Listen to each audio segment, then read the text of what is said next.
What's going on, everyone? I'm Skinner, and this is the Skinny with Skinner. Today, we're here at my favorite comic shop, Heroes and Fantasies, for their 30-year anniversary. They've been here forever. This is where I buy my comic books, but today, we're here to meet Kevin Eastman. You might not know the name, but he's responsible for creating the Teenage Mutant Ninja Turtles. So let's check it out.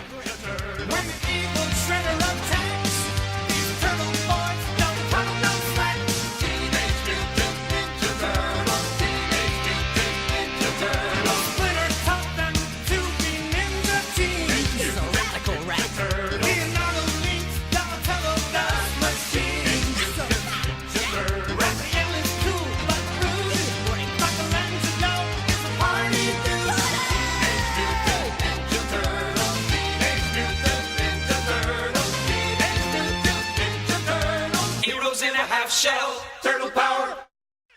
What's going on, everyone? I'm Skinner, and this is the Skinny with Skinner. Today, I'm here with the co-creator for the Ninja Turtles, Kevin Eastman. How's it going, man? Awesome. Well, let's jump right into it. I'm gonna keep this real simple. You gotta bang one, marry one, kill one, all right? Animated April O'Neil, Judith Hogue, or the modern April O'Neil, Megan Fox. All right, you know what? Don't answer that. Don't answer that. So, since the release in 1984, did you ever think Teenage Mutant Ninja Turtles is gonna get this big? I still have trouble saying it. Trust me. Yeah. TMNT. That's easier. No, when Peter and I met, we both had a huge mutual appreciation of Jack Kirby, and since we were both little kids, all we ever wanted to do was be Jack Kirby or follow in his footsteps. Would never be Jack Kirby, of course.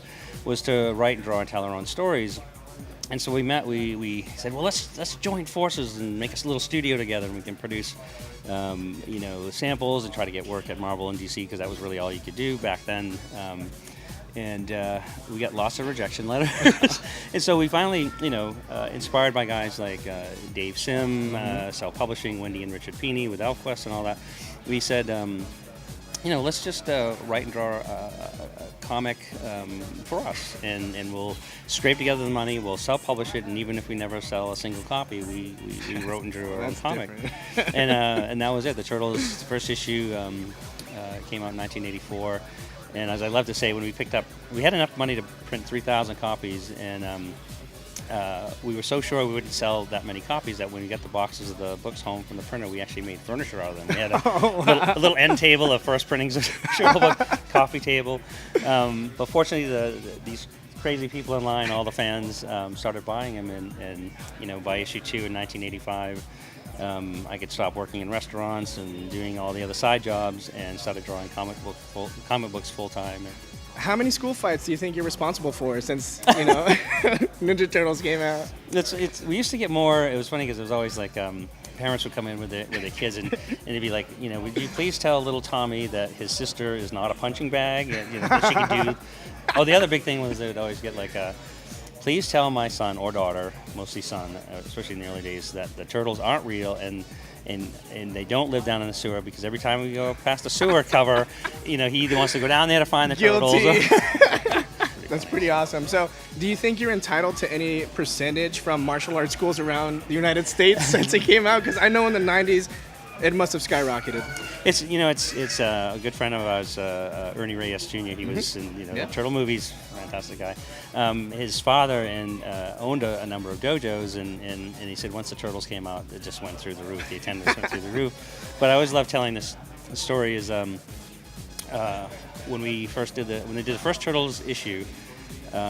My expertise in martial arts was that I'd watched every Bruce Lee movie, 100 times, and they used to have martial arts theater on a local cable channel, and I'd never been to New York City, so I'm writing and drawing a comic book taking place in a city I've never been to, doing martial arts that I knew nothing about.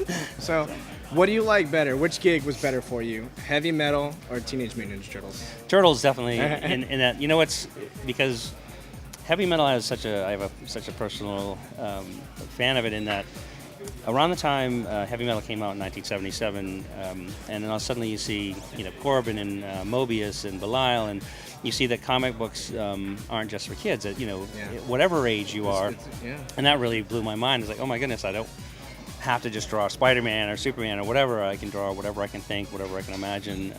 I can draw it in comic book form. So Heavy Metal kept my interest in comics even more. And when we self-published the Turtles got popular, successful, because Pete and I owned and controlled it, we made profit from it. And then I was able to buy heavy metal. So heavy metal helped me buy heavy metal. And All right. So, where do you have a favorite turtle? You know, Michelangelo was the first turtle ever drawn.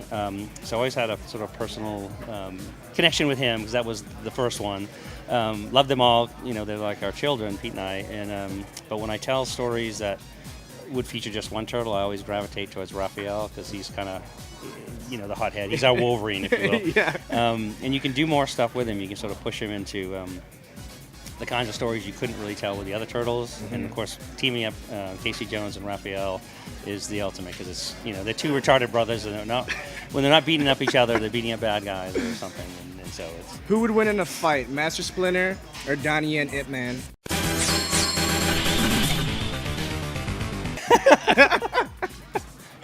Well, because Splinter's fictional, probably. All right. So to wrap it up, tell us a little bit about the Kevin Eastman Fan Club and your art gallery in San Diego. Well, the Kevin Eastman Fan Club is just a way for me to keep in touch besides Facebook and fans, all that stuff. Yeah. And so we liked it so that we can, you know, if you want to become a fan, you can see certain behind-the-scenes stuff that only fans can see. But then if you just want to come to the site and find out where we're going to be, you see certain product or exclusive stuff that you can only find on the website. Yeah. So how's the art gallery going? It opened up in 2015, right? So when IDW moved into this new location in San Diego, one of the components is that they wanted to open up this gallery space. And so I volunteered to help organize it, sort of structural, you know, put together the structure and the concept. And so basically 2 or 3 days a week I'm down there either putting up shows, interacting with customers, and doing it. But I love it. It's literally the only gallery of its kind, really, in the United States. There's a few smaller galleries, but this is dedicated. And it's not just IDW comics in any sense. It's, you know, we do shows from, I mean, for example, this summer we're doing a tribute to Jack Kirby for his 100th birthday, a tribute to Rocketeer, which is IDW for his 35th anniversary, and we're doing a special show dedicated to Walt Simonson. Man, that's super awesome. Who's Walt's one of my heroes. So. But there's always something fun, and it's open 5 days a week. And if you're in San Diego Comic-Con is coming up. Check it out. Do you know the Ninja Turtle handshake? Yes. All right. Well, okay. So, can you do this? Yep. All right. Cool. So, just cowabunga. Very simple. Show me yours. What is yours? You got? No, it's like you fake like this, and then you no. Karate chop to the neck. Well, thanks for your time. We love having you here. Thanks for coming to Heroes and Fantasies. I hope you enjoy the stay. You got a long line. I know. Yeah. Let's let them get to it. Yeah, we've been to San Antonio a couple of times. We love coming back here. The fans are awesome. And of course, to celebrate Heroes and Fantasies' 30th anniversary, it's an honor to be here. So we're great super stuff. thrilled, so. Well, thanks again. Cheers, Mr. Eastman. There you have it. Don't forget to sign up and subscribe to the Skinny with Skinner. We'll see you next time. Cool. Well, there you have it. I'm Skinner, this is a Skinny with Skinner, and we just got done interviewing Kevin Eastman, one of the legends of everyone's childhood. Don't forget to subscribe and follow us on our social media. I'm Skinner once again, and this is the Skinny with Skinner.